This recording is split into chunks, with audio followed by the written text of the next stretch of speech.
نہیں کر سکی. یہ کام ہم نے امریکہ میں کر کے دکھایا ہے جہاں کہتے ہیں ٹائم از اے منی. تو ہم یہ سمجھتے ہیں کہ اگر ہم یہ کام کر سکتے ہیں تو یہاں جو ماشاءاللہ بہت عرصے سے لوگ رہ رہے ہیں اور حیثیت والے بھی ہیں اور ماشاءاللہ اللہ تعالیٰ نے انہیں ہر دولت سے نوازا ہے، تو وہ یہ کام بھی انجام دے سکتے ہیں جب ہم جیسے ناقص لوگ یہ کام انجام دے سکتے ہیں. تو تقدیس ادب کے تقدس کے مقصد کے تحت بنی ہے.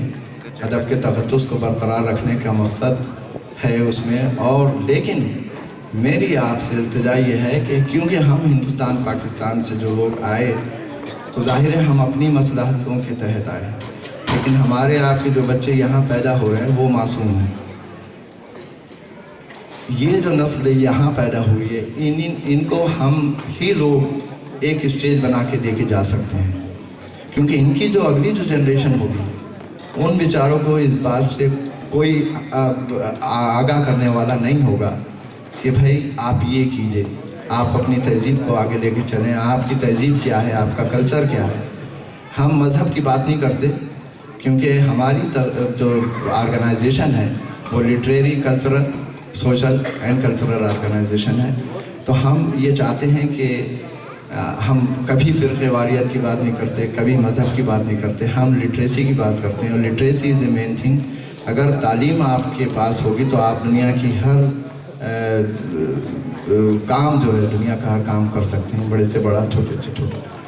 تو ہم اس کے لیے ہم نے تقدیس ادب نے یہ پیڑا اٹھایا ہے کہ یہاں پہ جو ایک ادبی ماحول سوتا ہوا ماحول تھا اس کو جگانے کے مقصد سے. اور ہمارے اپنے جو یہاں بہت بڑی کمیونٹی ہے پورے امریکہ میں، میرے خیال سے پاکستانی تو اتنے میں نے کہیں کسی اسٹیٹ میں کسی شہر میں نہیں دیکھے جتنے یہاں ہیں، کیونکہ ہندوستان کے مسلمان اور عرب جو ہیں بہت کم ہیں. اور میں یہ سمجھتا ہوں کہ شاید آپ لوگوں میں جو ایک ایگریسونیس ہے جو پاکستانیوں میں نے دیکھا ہے، اس ایگریسونیس کا اس طرح استعمال کریں کہ یہ کام آپ کر کے دکھائیے کہ یس وی کین ڈو اٹ. کیونکہ یہ کام جو ہے بہت بڑا کام ہے اور اس کام کے بارے میں آپ ابھی تک سو رہے ہیں. دنیا کی تاریخ ہے کہ ہمیشہ وہ قومیں زندہ رہتی ہیں جو اپنی زبان، اپنا کلچر اور اپنی تہذیب زندہ رکھتی ہیں.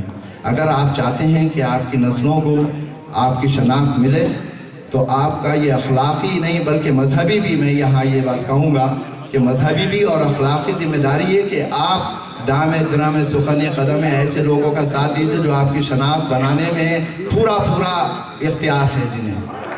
اور ورنہ یہ سمجھ لیجیے کہ شیخ سعدی رحمۃ اللہ علیہ نے کہا تھا کہ نہ سمجھو گے تو مٹ جاؤ گے اے ہندوستان والو، تمہاری داستان بھی نہ ہوگی داستانوں میں. تو میں مزید اور کچھ کہنے سے پہلے اور آپ کے شعراء حضرات کے درمیان میں حائل نہیں ہونا چاہتا. تو میں یہ چاہتا ہوں کہ ماشاءاللہ سمجھدار لوگوں کو اشارہ کافی ہے. ایک اور میری گزارش آپ سے یہ ہے کہ ہم نے ایک ریڈیو کا سلسلہ شروع کیا ہے، کیونکہ یہ مشاعرے اور نشستیں جو ہیں یہ تو سلسلہ چلتا رہے گا. اور اس سلسلے میں اس سال کا جو فارمیٹ ہے بہت از a long way to go. ہم قبل از وقت ہوگا کہ میں آپ کو وہ ساری چیزیں بتاؤں یا گناؤں. لیکن ایک دوسری کوشش تقدیس ادب کی ہے، تقدیس ادب ریڈیو، جو کہ ایک رابطہ قائم کرتا ہے ہمارے اور سامعین کے درمیان، یعنی ہندوستان پاکستان کے جتنے بھی لوگ ہیں ان سب کے بیچ. تو ہماری آرگنائزیشن ابھی بہت نیو بورن آرگنائزیشن ہے. ہمارے پاس اتنے پیسے نہیں ہیں. یہ جو سب کچھ ہم نے کیا ہے یہ ہمارے مہربان ماشاءاللہ آج کی محفل کے دولہا جو ہیں ندیم ملک صاحب ہیں، اور اس سے پہلے جو رہے ہمارے ڈاکٹر گوہر ولی صاحبہ تھیں، اور اس سے پہلے جو رہے بہت سارے نام ہیں جن کو میں ڈاکٹر آصف خدیر صاحب، اور ہمارے پی اے جی ایچ کے تعاون سے ہم نے بہت بڑا مشاعرہ پاکستان میں سینٹر میں کمبائنڈ جشن آزادی کا مشاعرہ کیا. تو میں یہ چاہتا ہوں کہ ہمارا آپ کا رابطہ جو ہے برقرار رہے. اور میں اس وقت ووٹنگ چاہتا ہوں کہ کتنے ایسے لوگ ہیں اس وقت موجود جو ہمارے اس سیکنڈ جو ہمارا اسٹیپ ہے اس کو سپورٹ کرتے ہیں، جو کہ ہمارا ریڈیو تقدیس ادب ہے. اس کو کتنے لوگ ہیں جو مجھے ہاتھ اٹھا کے پلیز کہیے. تو میں آپ لوگوں سے یہ کہوں گا کہ پلیز آپ ہماری